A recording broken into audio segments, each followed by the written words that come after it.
ko ɗum daranke ɗo noddutuno armée on fo bawto o sansidirde poste ji kadi o nodditiɓe laabiji ɗiɗi o holli woyoɓe ɓurto accutugol haqqil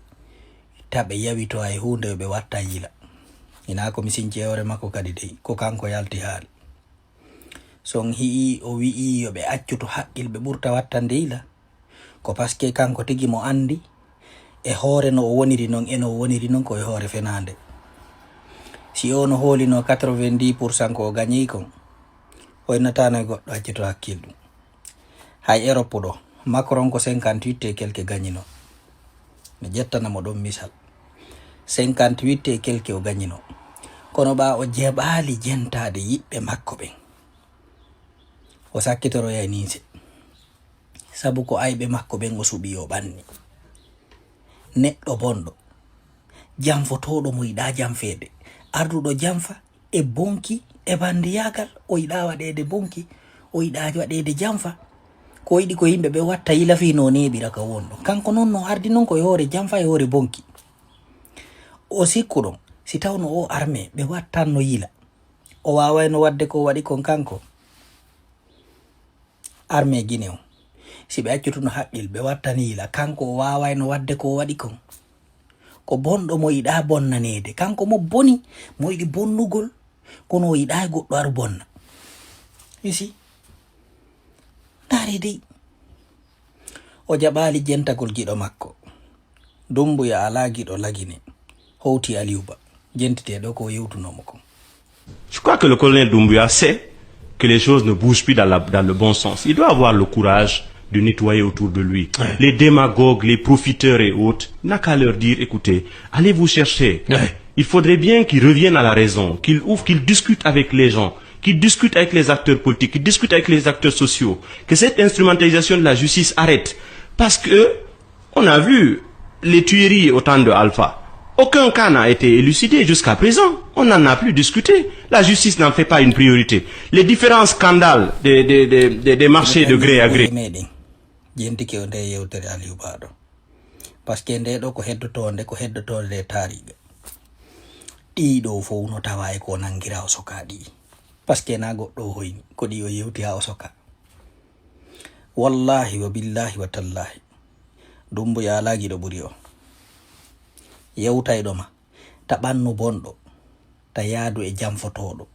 ta yaadu e naafiqijo ta yaadu e neɗɗo profitayɗo tun e hoore ma watta yila ara darali intérêt ma on dara intérêt lagine on dara intérêt guinéɓe ɓen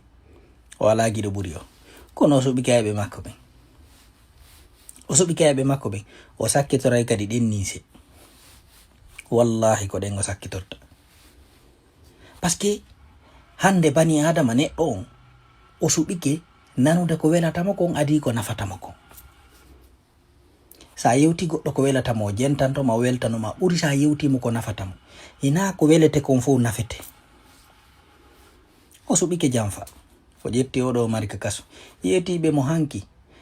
laamuji biru feƴƴuɗi lagine jagguji ɓa ɗum ko jaggu noddete tooñe feƴƴuɗe lagine ɗin fof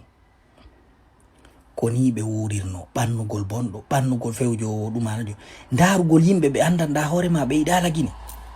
say goɗɗo sooda galle France sooda États-Unis sooda Canada soodana rewɓe galleji darnana ɓe musidɗo o yiɗa lagine o yiɗa guinejo jooɗo antun ƴetta haysi ko 3 minutes mijitoɗa ko honɗum ɓe yahirta ñawdoloyta nokkugo ɓe accama an nawna tawata hay feere yawgol Sénégal ala posi hoorema question ko honɗum laamiɓe Guinée ɓen fo haɗi ɓe waɗa hôpitoji ɓe waɗa laawi ɓe waɗana en courant ɓe waɗana en ndiyam ɓe ɗaɓɓana en hiware tawa wonkino hitti ɓe no yiɗi lagine ko intérêt maɓɓe personnel Dumbuya kadi ko ngal o suɓi wallahi ko ngal o suɓi o tewti yayɓe makko yimɓe bomɓe yimɓe makko yeyɓe he sa accitingu laamu no wawi pullo ara laamu ko ɓen o heeɗi na goto sa accitiɗo a ñeñiniɗo a fulɓe ɓe ngari laamiki a itti shiɗɗo ma on addi goɗɗo go aroyi ko ɗum ɓa lagine heɓe waɗi pullo na ko hani laamagol pullo no wawi laamoyade États-Unis wono Barack Obama en laamike ton mandani en woni maire New York waɗi nokkeli kono pullo wata lamade lagine on hi non ɗon ko ɗon woni ko ɗon ɗon woni goɗɗum min probléme an on ko ɗon wonɗo wo wonɗo no wawi lamade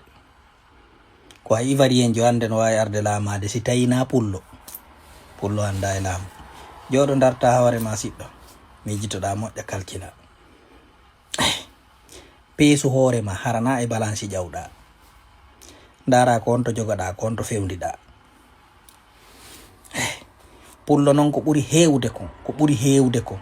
ɓe laaɓanay goɗɗo min naati ɓe laaɓanay mo maɓɓe on kono ɓe laaɓanay janano e hino ko wonɗen e yoɓede laaɓal men ngal ko